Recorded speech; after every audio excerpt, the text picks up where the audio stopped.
Достар, сәлем, қайырлы күн. Бүгін сіздермен екінші күн жарнама әліппесінің екінші сабағы. Енді бүгінгі сабақ бізде нақты офер жазуға кірісетін боламыз. Яғни қалай жазамыз, не үшін жазамыз, қалай аудиторияға бөлу керек, қалай қажеттілігін анықтауға болады деген сияқты осы сұрақтарға жауап алып, бүгінгі сабақтың нәтижесінде сіздер өздеріңіздей толықтай өздеріңіздің кәсіптеріңізге байланысты, салаларыңызға байланысты оферларыңызды, тақырыптарыңызды жазып шыға аласыздар. Жалпы көп адамға офер деген не, тақырып деген не, ол вообще нені білдіреді, қалай жазу керек деген сияқты сұрақтар болады. Сол сұрақтың барлығына мен қазір жауап беремін. Жалпы ең маңызды бір нәрсені айтып кетейін, достар. Сіздердің кері байланыстарыңыз бізге өте қатты маңызды. Сабақ қалай болды, ұнады ма, және де қай жерін дұрыстау керек деген сияқты кері байланыс беріңіздер. Себебі біздің мақсатымыз Қазақстандағы кәсіпке қызығушы адамдардың барлығын осы салада оқыту. Мен сіздерге кеше айтқан болатынмын ғой. Жалпы бүткіл рекламаның мәтіні, бүткіл рекламаның тексті, сайттың барлығының мәтіні осы оферға байланысты, тақырып жазуға байланысты. Сондықтан сіздерден бізге міндетті түрде кері байланыс қажет болады. Жалпы кеттік. Бүгін тақырып жазу, офер жазу бізде 4 сатыдан тұрады. Жалпы айтып кетейін, офер дегеніміз не? Офер дегеніміз бас тарту, ақымақтық болатын ұсыныс жазу. Яғни сіз өзіңіздің салаңызда, кәсібіңізде қандай немен айналыссаңыз да, тауар сатумен айналыссаңыз да, жаңағыдай қызмет көрсетумен айналыссаңыз да, бір затты өндірсеңізде, сізде бір адамдарға ұсыныс жасау керексіз, дұрыс қой? Мен үнемі айтамын, адамдардың үнемі миында жүрсін деймін де, себебі сіздерге қазіргі таңда мысалға 10 мың алушыға 10 мың сатушы, 10 мың сатушыға 5 мың алушы деген сияқты. Себебі қазіргі таңда біздің Қазақстанның өзіне конкуренция көп, конкуренция өте жақсы дамып жатыр. Сондықтан сіздерге ерекшеленетіндей бір зат қажет болады. Және мына нәрсені естеріңізде сақтаңыздар, бізде нарықтағы осынша клиенттер көп болған сайын жарнаманың саны соншалықты көп болады. Ал адамдарға выбор беру керек. Адамдар олар таңдау жасайды, олар сіздің жарнамаңызды көреді, және соның ішінде бір қандай да бір ерекшелік болатын болса, сол жарнамаңыздың ішінде бас тарту, ақымақтық болатындай бір ұсыныс болатын болса, онда міндетті түрде сол жердегі клиенттер, яғни жарнамаңызды көрушілер сіздердің клиенттеріңіз болады. Ал егер сіздің жарнамаңызда, сіздің оферіңізде мүлде жаңағыдай оқыған кезде бас тартау, ақымақтық болатындай, яғни мен осы офердан, мен осы жарнамадан өтіп кететін болсам, мен ақымақ шығармын деген кезде ғана сіздің жарнамаңыз шықты деген сөз. Яғни бас тарту, ақымақтық болатын ұсыныс деген осы, яғни офер деген сол қазақша тілде. Ал енді оферді қалай жазамыз? Жалпы мен осы бизнес бастауда сабақ беріп жүргенмен қазір тура 2 жыл уақыт болыпты. 2 жылдың ішінде өте көптеген 10 мыңдаған кәсіпкерлерге сабақ бердім, 100 мыңдаған жарнамаларды тексердік. Яғни әрбір адам жазып, өзі жарнамасын жіберіп тексереді. Жалпы мен өзім ең бірінші практикамен өскен адам. Себебі маған бірінші уақытта бастаған кезде, алғаш рет өзім қызығып, ізденіп жүрген кезде менде тіпті ақылы курстарға сатып алатын ақша болған жоқ. Менде тегін курстарды көрдім, тегін курстарды мен көрмеген курсым жоқ шығар, тегіннен бәрін бітіргеннен кейін маған енді ақылы курстарға өту керек болды. Түрлі 300 мың теңгелік, 500 мың теңгелік, 450 мың теңгелік, түрлі 300 мың теңге, 200 мың теңгелік курстарды сатып алып, осының барлығын көріп, солардың нәтижесінде мен практикада қолданып жүрген мысалдарды беремін. Және осындағы жазылған мысалдар сіздерге ең керемет мысалдардың бірі болады. Себебі бізді нарықта қазіргі таңда жаңа өзім айтқандай конкуренттер көп, ал олардан ерекшеленудің ең керемет жолы осы. Және 2 жыл бойы осымен практиковать етіп, нәтижесін көргеннен кейін сіздерге мен ұсынып отырмын. Жалпы бүгінгі сабақ қысқа болуы мүмкін, 20-25 минут, жарты сағат болуы мүмкін. Барынша мен сіздерге ақпаратты беруге тырысамын. Жалпы онлайн копирайтингтің негізгі үлкен курсында біздің 2 курс бар, маркетологтарға, кәсіпкерлерге арналған 2 курс. Ал 2 курстың ішіндегі үлкен жаңағыдай нәтижесі, то есть 2 курстың ішінде осы сабақ толығымен 2 күн бойы өтілетін сабақ. Ал сіздерге дәл қазір кімге рекламаға бастап кету керек? Ол кісілерге осы 3 күндік сабақ негізі алғашқы тапсырыстарды түсіруге жеткілікті. Сондықтан мұқият қараңыздар, жақсы ма? Ал өзінің кәсібінде өте үлкен деңгейге жеткізіп, мен ішіндегі лидер болу керекпін, мен мықты маркетолог менен шығу керек дейтін адамдар болса, онда оларға келесі курстар үлкен септігін тигізеді. Жалпы, міне офер жазудың 4 технологиясы бар. Бірінші ол мамасын анықтау. Мама дегеніміз менен алу мүмкін адамдар. Оны алда уақытта айтамын. Екінші ерекшелігін анықтау, сіздің сатып алушы адамыңыздың ерекшелігі. Үшінші қажеттілігін анықтау, ол сатып алатын адамыңыздың қажеттілігі қандай, ол не үшін сатып алайын деп тұр, осыны анықтау. Төртінші таңдау критерийі. Жалпы осы төртеуін сіздер бір тым болмаса бір жарты сағат көріп, жарты сағат назарларыңызды салып түсінетін болсаңыздар, сіздерге өте үлкен қаржыны алып келетін болады. Осы негізгі түсінігі осы, я. Енді офердің жалпы негізгі ережесі ол дейін мен кейінгі нәтижені көрсету. Яғни до и после дейміз ғой. Мысалға сіздің тауарыңызды тұтынбай тұрып ол қалай болды? Тауарыңызды тұтынғаннан кейін қалай болды? Әркімнің ситуациясы әртүрлі, сондықтан мен бөлек-бөлек офер жазуды ұсынамын. Жақсы ба? Яғни сіздер, мысалға баласы ағылшын тілінен деңгейі өте төмен болатын бір ата-ана бар, я? Ал курстан кейін оның нәтижесі 1 балға көтерілуі мүмкін. Ол деген үлкен жетістік бір айдың ішінде. Мысалға да, сондықтан офер негізгі ережесі до и после, яғни дейін кейін нәрсені көрсету. Ал мама дегеніміз менен алуы мүмкін адам. Бұл дегеніміз сіздің аудиторияңыз, яғни сіздің мамаңыз. Мен қайталап айтамын, сіздер қандай киім сатсаңыздар да, мысалы киім сатыңыз, зат сатыңыз, ол жерде сіз нақты аудиторияға бағыттау керексіз. Бұл жерде тұтынатын адам емес, шешім қабылдайтын адам маңызды. Мысалға үлкен бұрын болған қарттарға арналған бір таяқ сатылған, да, осы Қазақстанға тренд болып келді, лазер бар, тағы да бір инструменттері бар ішінде, ол таяқтарды сатып отыр. Бірақ ол таяқтарды мысалға, я, ол ардагерлер, ата-аналар өздері сатып алмайды, оны балалар сатып алып береді. Дұрыс қой, яғни шешім қабылдайтын адамдар сол. Сондықтан аудиторияны дұрыс таңдау керек. Енді мен айтамын, бір ОБТ оқу орталығына толығымен мен мысал келтіріп шығам.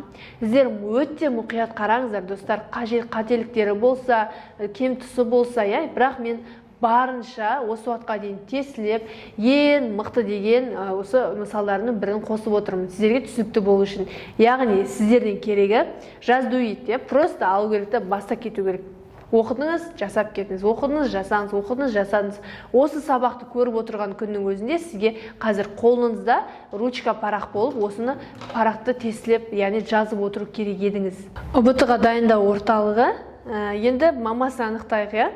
Мамасы деген, қайталап айтам, шешім қабылдаушы, яғни менен алуы мүмкін адамдар деген сөздер. Енді баласы, бұл жерде бізде мамасы кім? Баласы 9-11 сыныпта оқитын ата-аналар, әсіресе әйел адамдар, я, әйел адамдар дұрыс қой, олар өздерінің баласына қай курс дұрыс екендігін, қай курс грантқа түсіретіндігін осылай қарап отырады.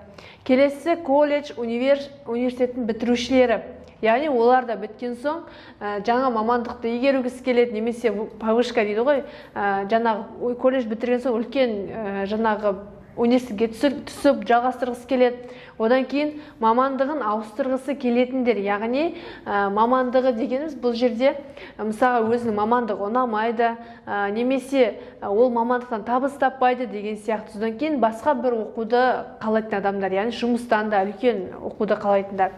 Енді ерекшелік бұл жерде сіздің мамаңыздың ерекшелігі қандай, ол не болады? Тіпті бұл жерде кеше целевая аудиторияны көрдіңіздер ғой, тіпті сұрақ, пол қандай, жылы қай аралықта болуы мүмкін, қандай соцсеттерде отырады деген сияқты осындай түрлі сұрақтар бар. Бірақ енді офер жазуға осы 4 сұрақ бізге керемет жеткілікті, жақсы ма? Енді ақшасы аз. Дұрыс қой, кез келген адам баласы неге грантта оқытқызғысы келеді. Прям оқисың сен деп адамдар көп жағдайда ата-ана солай жасайды ғой, сен грантқа түсу керексің, грант оқу керексің, немесе бізде бір қалыптасып қалған түсінік бар. Сен грантта оқисың, оқуға түсесің, оқуға түскеннен кейін грантта оқып, жақсы жұмысқа тұрасың, бітті үйленесің, тұрмысқа шығасың деген сияқты. Ал енді көп жағдайда ата-аналардың тағы бір қателіктері деп айтсам да болады. Бір жағынан осы грантқа түспесең, грантқа түсу үшін ғана оқы деген сияқты сондай қателіктер болады. Әрине бұл достар біздің тек ата-аналардың емес, бұл қоғамның үлкен проблемасы, қоғамның қателігі, біздің дұрыс жүйенің жоқтығы. Сондықтан мен қазіргі таңда өте көп жастарға мен жаным ашиды. Себебі қандай жағдайда болсын, өзінің жақсы көрмейтін мамандығы үшін оқиды, өзінің грант үшін ғана, стипендия үшін ғана оқиды. Себебі біздің дәл қазіргі деңгейіміз осында тұр. Сондықтан өмірлеріңізді өзгерткілеріңіз келіп, әрбір қадамға аяқ басқандарыңыз үшін, осы сабақтың өзін қарапайым сатып алып көргендеріңіз үшін өте үлкен жетістік, мен қуаныштымын. Ақшасы аз дедік. Келесі, баласының грантқа түсіп тегін оқығанын қалайды, әрине бұл айттым. Сіз колледжден кейін жоғары оқу орнына түскісі келеді. Яғни бала ата-ана, то есть бұл студенттің өзі, яғни жаңа бітіруші маманның өзінің ерекшелігі осы. Одан кейін баласының мықты университетте оқып, маман болып шыққанын қалайды. Әрине бұл да керемет, дұрыс қой. Маман болып шықса дейді. Бірақ біздің бір қателік тағы да балаңнан кім боласың, елге қандай пайданы тигізетін адам боласың деген емес, бізде грантқа түсу керексің, одан кейін бір мамандықты алып шығу керексің деген түсінік. Сондықтан достар, кім араларыңызда мектеп бітірмей жатқан, енді таңдауын жасап жүрген адамдар болса, жүректеріңіз нені қалайды және одан қанша теңге табыс таба аласыздар, сол нәрсені қараңыздар, жақсы ма? Жалпы үйлесімділік деген нәрсе болу керек. Бір нәрсені сіз жақсы көресіз, хобби деп айтады ғой, бірақ оны табыс көзінен алдырмаса, одан керегі шамалы. Себебі сіз хоббимен сізге ақша келмейді, көп жағдайда. Дұрыс түсініңіздер осы жерде. Одан кейін келесі біреулер болады, жақсы көрмейді, бірақ ақша алып келеді. Сондықтан өздеріңізде үйлесімділік болу керек. Аз да болсын жақсы көретін, ұнататын, болашақ бар, табыс келетін, бірақ жаңағыдай өзіңіздің ұнататындай болсаңыздар жақсы. Одан кейін достардың арасында фонд үшін дейді. Бұл да қараңыздар, біздегі жаңа гранттың темасы, гранттың мәселесі ата-аналардың арасында, бір-бірінің арасында грантқа түсті ма деген сөз үшін. Грантқа түсті ма деп. Мысалға, менің қазір ортамда, менің командамда өте талантты жастар бар, табанды жастар бар, бірақ ата-аналары қинап грантта түсіп оқытып жатыр ол кісілер. Олар мүлде өздері жүректері қаламайды, оқығысы келмейді ол жерде. Таңертеңнен кешке бар уақытымызды құртамыз деген сияқты көп нәрсені айтады. Бірақ достар, шыны керек, мен қайталап айтамын, бізде жүйе дұрыс емес. Сондықтан да бізде осындай проблемалар болып жатыр.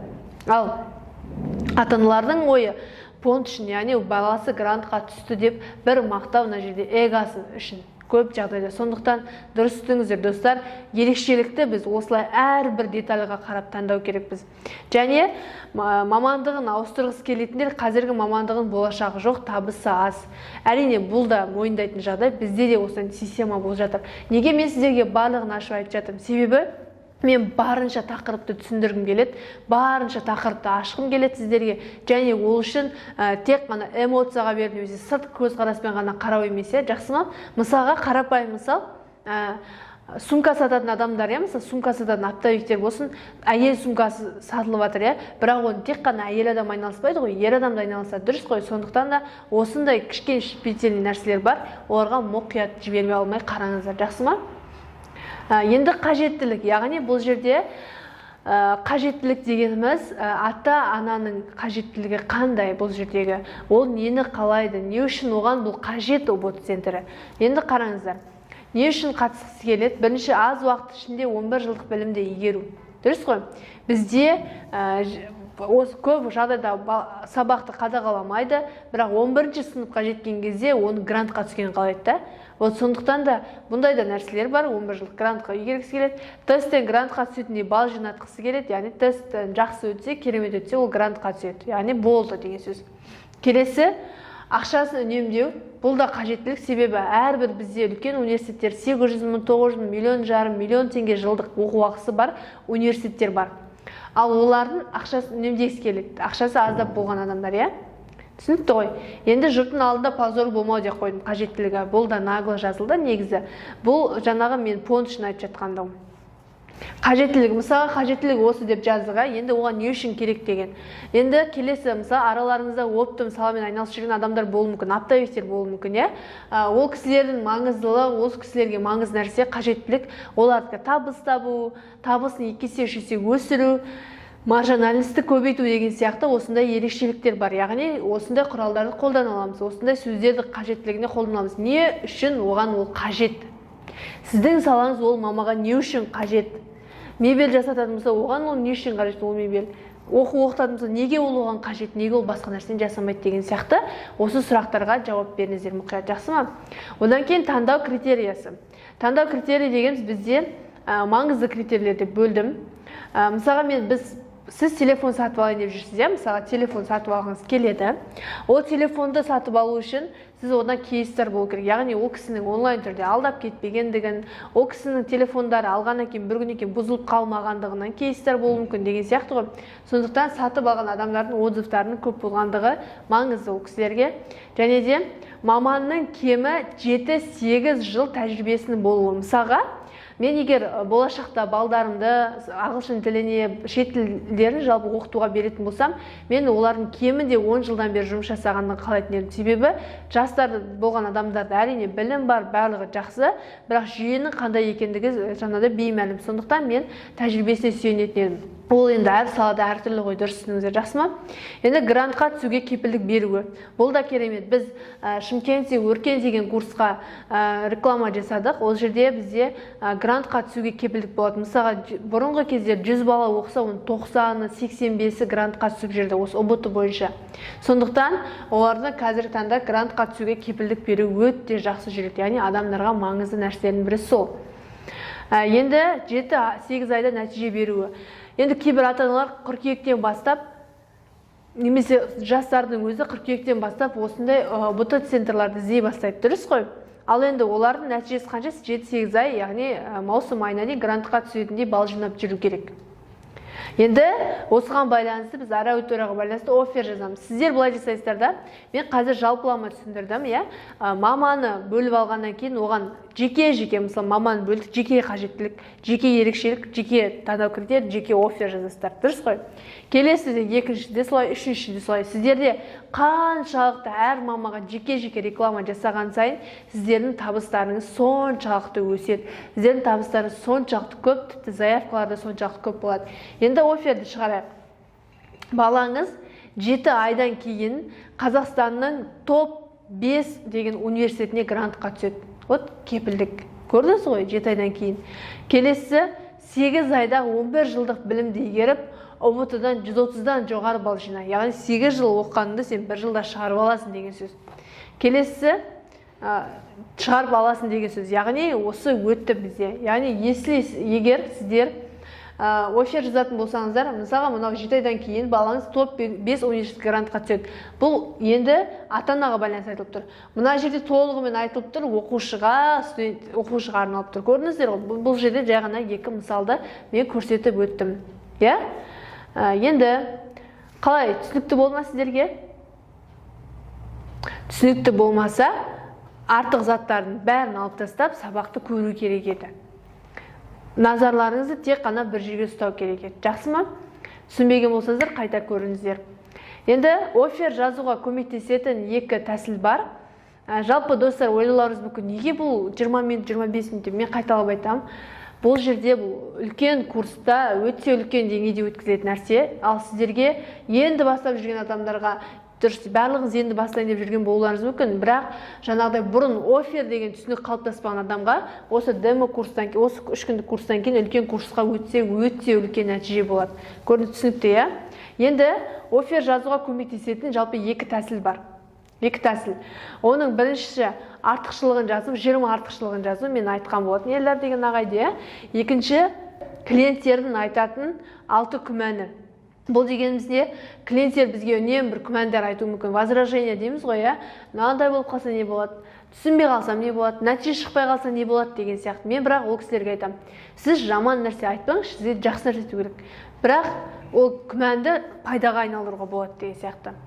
Біріншісі, артықшылық қандай болуы мүмкін, 20 артықшылық қандай болуы мүмкін? Тегін жеткізу, зауыттан тікелей алам, гарантия 3 жылға дейін, бізден арзан баға жоқ. Яғни сіздің, мен мысал келтіріп қойдым, өзіңізде де осындай артықшылықтар болу керек. Яғни өзіңіздің артықшылықтарыңызды жазып шығарасыздар. Тек қана доставка бесплатно, акция, массовый продаж деген сияқты осы нәрселерді алып тастаңыздаршы, мүлде жақсы ма? Нақты мынандай нәрселерді тегін жеткізу. Бұл жерде тегін жеткізусіздер, былай түсініңіздер. Мен бұл жерге тек мысал ретінде қостым да, бірақ мысал ретінде қосыңыздар, бірақ бұл сіздердің ең керемет деген артықшылықтарыңыз емес. Егер сіздерде тауар болатын болса, тауардың құнына, өзінің құнына осы тегін доставканың бағасын қосып жібересіздер, жақсы ма? Енді клиенттің күмәні қандай болуы мүмкін? Яғни біз жаңа возражение деп айттық. Енді возражениедегі клиенттің күмәні қалай жазылады? Уақытында жете ме? Яғни доставка сұрайды. Уақытында жете ме? 3 күндеріңіз тез келе ме? Бұл осыған жауап жазу керек та. 3 күнде. Жақсы, бізде көресік компаниямен 3 күнде жеткізіп береміз. Сіздің үйіңізге дейін жібереді, қолға товардаған кейін оплата жасай аласыз деген сияқты. Одан кейін ақшаны алдын ала салуға қорқамын дейді. Дұрыс қой, біреулер солай айтады. Жақсы, егер қорқатын болсаңыз, мен сізге осы ненің офердің ішінде жауап ретінде қолдану керек та. Егер осындай болатын болса, сізге удостоверениямызды, бүткіл банк карталарыңызды суретке түсіріп жіберейік. Оны ешкім жасай алмайды да. Одан кейін егер бұзылып қалса, не істеймін? Бұл жерде егер бұзылып қалса, сіз мынандай нәрсеге жасауға болады. Бұл бұзылмайды деген сияқты. Қанша жыл гарантиясы бар деген сияқты.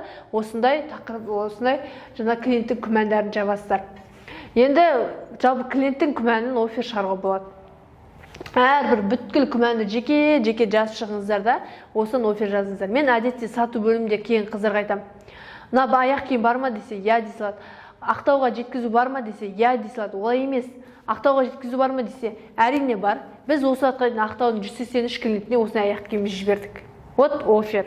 Кез келген салаға офер қолдануға болады. Енді бізде клиентті қашыратын сөздер бар. Мен айтам, қалай жазуға болмайды деп айтам бұны. Сіздерге де жақсы ма? Қалай жазуға болмайды? Көп адамдар жіберетін қателігі, көп жылдық тәжірибе, көп клиент заказ берген, көп жыл пайдаланса осындай деген сияқты. Осылай кетеді. Мысалы, көп жылдық тәжірибе дегенді, көп жылдық тәжірибе емес, 15 жылдан бері біз жұмыс жасап келіп жатырмық деп жазыңыздар. Жақсы ма? Нақтылыққа керек. Барлық цифрға салынатын нәрсе бәрін цифрмен. Көп клиент заказ берген, сатып алған емес, 2270 клиент осы уақытқа дейін сатып алды. Көрдіңіздер ғой? Көп пайдаланасың ғой емес, гарантия 3 жыл деген сияқты нақты айту керек. Көп жыл ұстайсың ғой, бұзылып қалғанға дейін ұстайсың ғой, тема керек емес, примерно айту керек. Енді OLX-қа жарнама салу ережесі деген бар. Жарнаманы салудың бірінші ережесі сізде не деп іздейді? Мебель на заказ, оптом мебель со склада деген сияқты тағы не бар? Таққанда қалдар массаж, тағы да оның қасына жазу керек та, 2-3 аптада нәтиже болмаса ақшаны қайтарып беремін деген сияқты осындай оферлар болады. Онда тақырып, қалай іздейтіндігін бірінші жазып аламыз, жақсы ма? Көп адамдар оферді бірінші жазып қояды да, ол дұрыс емес. Бірінші сізді не деп іздейді, соны жазыңыз. Кестік қой, иә? Енді ең маңыздысы, әр аудиторияға жеке реклама жазамыз. Жеке реклама жазамыз. Бізде солай болу керек. Себебі бізде рекламада жалпылама каша береміз ғой, мен айтам да, былай. Енді бұл жерде мысалы мамасы көрдіңіздер, ата-аналарға бөлек офер, студенттерге бөлек офер деген сияқты. Ал енді бұл жерде қазір мен аз уақытын сіздерге түсіндіре алмаймын, бірақ барынша осы мен өткен сабақты қайталасаңыздар, сіздерге алғашқы тапсырыстарға келе бастайды. Кәсібі барлар табыстарын өсіре бастайды. Сондықтан мұқият қараңыздар, жақсы ма? Ал әр аудиторияға бөлек жарнамаланы, оны біз маркетологтар курсында және де елді басып жатқан кәсіпкерлер курсында айтатын боламыз. Енді сіздерге үй тапсырмасы мұқият жазып алыңыздар. Өз салаңыздың мамасының кемі 5 болуы тиіс. Ерекшелігін анықтаңыз, қажеттілігін анықтаңыз, таңдау критерийін анықтаңыз. Бұл енді әрине беріліп отырған тапсырма, иә. Одан кейін 20 артықшылықты, 6 күмәнді жазып шығасыздар. Ең соңғысы 5 түрлі тақырып жазып, рекламаны ақылы топқа шығару. Яғни рубрика ақша беріп шығару керек. Бүгінгі сабақ қалай түсінікті болды ма сіздерге? Мен қуаныштымын. Істеріңізге сәттілік, сұрақтарыңызға бірге жауап береміз. Әрбір қазақ бай болуы тиіс. Рахмет, сау болыңыздар.